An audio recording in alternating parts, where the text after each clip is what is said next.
Hello, Dr. Winston. How are you today? Pretty good. I'm doing fine. Thank you. Great. So Dr. Winston works at Direct Dental in Pico Rivera, and today we're doing an expert interview series with him, and he's an expert in dentistry and in dental implants. So we're going to ask him a few questions. So, Dr. Winston, where did you grow up? I grew up in Pasadena. Okay, great. What inspired you to get into dentistry? Well, I like working with my hands, and dentistry was another modality for me to do that. So it was the natural thing for me to do, to go into dentistry. Okay, excellent. How long have you worked at Direct Dental? I have worked here since 1997, so that makes it about 14 years. That's a 17 years. 17 years. Sorry. Oh, 17 years. Okay. Yeah. And how many dentists work there at Direct Dental? Okay. Well, so currently there's 4 general dentists, and there are 2 specialists. The specialists are one is a periodontist, which is a gum surgeon, and the other one is an orthodontist, and replaces braces. Okay. And what services do you offer there at Direct Dental? Mainly general dentistry and some specialties. We do implants, we do orthodontics, we do gum surgeries, we do crowns, bridges, root canals, you name it. You know, we see a whole range of procedures. We'll be able to take pretty much almost anybody, really. Okay. And okay, that's great. So let's talk about dental implants. That's a subject a lot of people don't really understand. And what exactly is a dental implant? A dental implant, basically, under very basic terms, it's just a replacement of a tooth.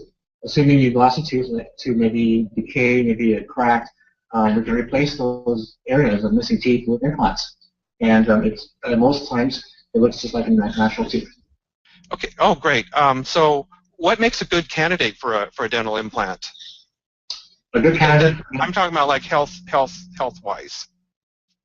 Well, I think dental implants can be placed on a wide range in the population. If you're healthy, obviously, it's going to be a much better prognosis. But we have placed dental implants in those with high blood pressure, diabetes. You know, it all depends. My suggestion would be to talk to your implant surgeon and then have them evaluate your health, and then they can make a determination. There are lots of studies on the different health issues that dental implants can be placed on. So, do you also need a dental crown when you get a dental implant? Typically, a crown will be needed.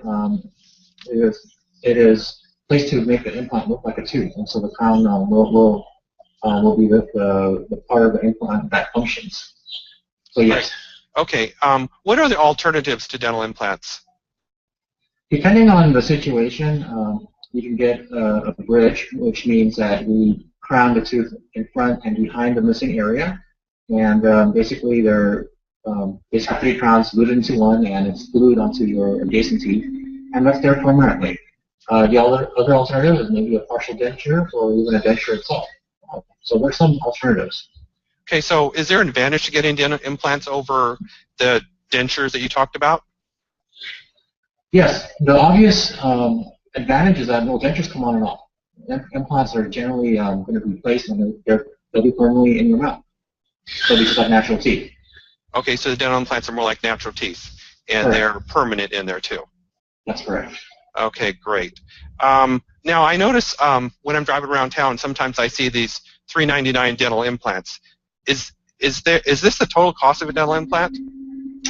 I would caution for consumers out there looking for implants that some of these prices may not say the whole story. I know for a fact that some of these companies, they may advertise $3.99, $8.99. It may not include the whole implant. The implant consists of the implant itself that goes into your bone. It includes an abutment and a crown. So it may not necessarily include all of that. In addition, I would say a majority of our implants, may require some bone grafting because you have to realize implants require a solid foundation to be implanted. Okay, that's great. And now, Dr. Winston, how can families save money for, on their dental bills? I always say prevention is the best money-saving thing that you can do.